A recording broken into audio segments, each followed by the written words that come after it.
Praise God, we're back again talking about the Lighthouse Gospel Festival and the amazing things that happen in front of the camera, behind it, in and around the event, as we look forward to another set of events in various locations here in the United Kingdom. And with me again to talk about this festival is a good brother and an amazing person who has been a part of this vision right from the beginning. He is a music minister himself, plays the keyboard, and also does wonderful, wonderful things at the festival. Welcome, Brother Ernest. Yeah, thank you very much. Yes, good to have you here. This is probably maybe the first time you've actually sat down when it comes to the festival, because you're always on and about everywhere doing so much stuff. Tell me, when did you become a part of this vision, and how has the journey been so far? Actually, God is a wonderful God, Praise and God. His way is beyond our comprehension. Yes. Sometimes you have your own plan, and God has the best thing for you. And sometimes when things are going wrong in your life, and you are kind of troubling yourself and giving yourself so much headache, complaining and all the stuff, we always forget about this. The Lord says we should put our trust and our hope in Him. He will make all things beautiful in His own time. His own time, yes. And this vision started quite a very long time when I first 2006, 2006, and a lot of issues came up and all those stuff. I was with the main founder of this vision, Pastor Cliff, and Satan came and scattered all of us. Wow. For about over 4 or 5 years, no contact. Wow. And just from nowhere, I was just like, I left the church I was going before, then I moved to another church, and I just saw him going past, just from my church. I was like, Cliff, what are you doing here? After 5 years, where have you been? He said, amazing God.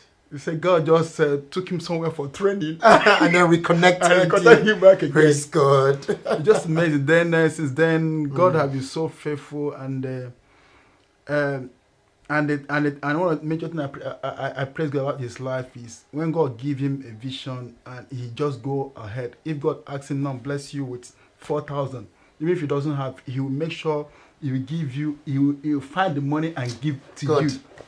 Send that message. And that's the kind of yeah, I know. faith. I'm just That kind of level of faith he operates in. Wow. And it's very good to work with such kind of person, because he pushes you beyond your imagination. Yes, and he does. When Absolutely. this whole thing started, we were thinking about about probably between 5,000 and 10,000 pounds, for this program.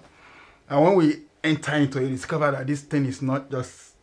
Then don't even talk about the budget. Let's put that on one side, because you want to pull back. It's mind blowing. Let's just leave it like that. He wanted to pull back. As well, want to pull back, but God said He's the one who's going to sponsor it. That's what the Lord told him. And we spent hundreds. Yeah, let's just leave that. Let's just hold that. Let's hold that. But we know that the budget for Lighthouse, I mean, it's a festival. I mean, it's practically a festival. The things that we do there are definitely expensive. Let's leave it like that. But our God is not beyond that. He deserves everything and even more. And we just thank God for that. So, festival day. What's your routine like, if there's any? What do you do at the festival? I know it's a lot. Yeah, it's a lot. I've seen too much. Yeah, we start from the beginning. You tell me what you, as a person, how do you engage with the festival in terms of what are the kind of things that you are doing? Yeah, before the day, we go around and pray around the location. Then go to the field and pray. Then after that, we start moving the instrument about a day or 2 days before the program. And logistics is after moving the instrument, we start the set up and try to get this and that. It just really need. It's quite a lot from the beginning to the end. Make sure. And again, after the whole event, most time I stay back. Sometimes he stay back throughout the night to make sure that nothing is missing, because it's an. I mean, sometimes they extend to the next day. The whole we stay cleaning up and tying there's up. always someone on the side for throughout the 3 days. Yes. It's quite intensive. challenging. Yeah. He's intensive and So challenging. thank God for His grace. We thank God. I mean, and the thing about the way we operate is the passion. Yeah. You know, the passion to do what we do for God.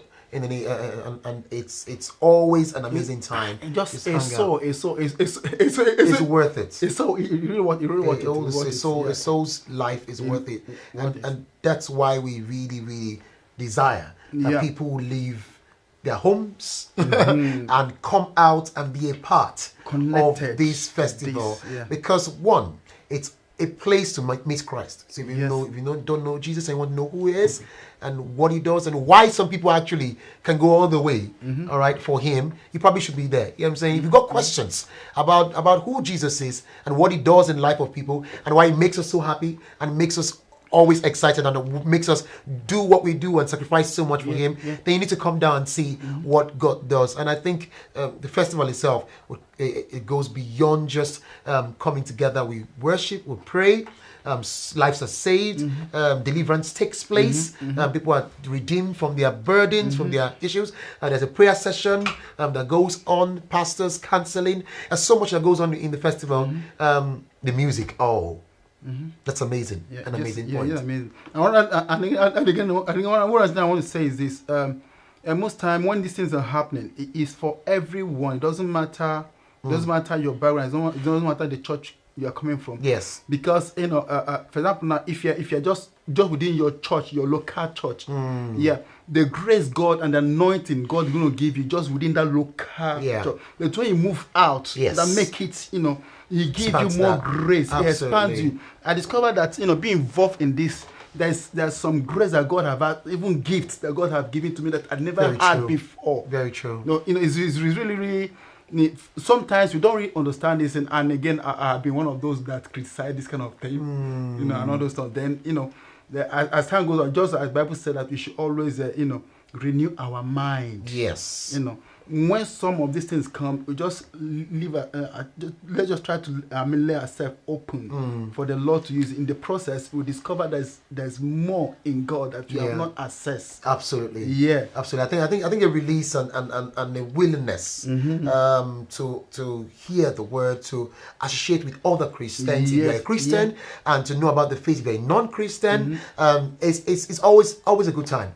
Always a good time to take hold of that opportunity and do be a part of it. And so I know that the work, the harvest, the harvest is plenty. It's plenty. But the workmen are few, and the harvest is getting bigger.